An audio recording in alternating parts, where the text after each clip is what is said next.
Adunay usa ka sundalo nga naghilak nagtindog sa gawas sa White House. Ang White House dako ni nga building opisina sa presidente sa Amerika. Og adunay bata nga niduol kaniya og niingon, naunsa ka? Og nitubag ang maong sundalo.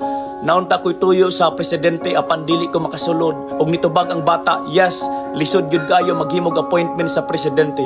Apan sunod ka nako og gigunitan sa bata ang kamot sa sundalo og sila nilakaw pasulod. Pag-abot nila sa gate, walay ning sita kanila.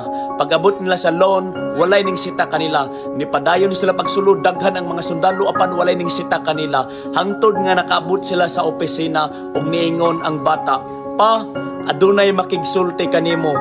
O gi-entertain sa presidente nga si Lincoln ang maong sundalo. Ang realidad maglisod gyud tag sulod sa gingharian sa langit. Tungod sa atong pagkamakasasala, dili gyud tatakos nga makasulod didto.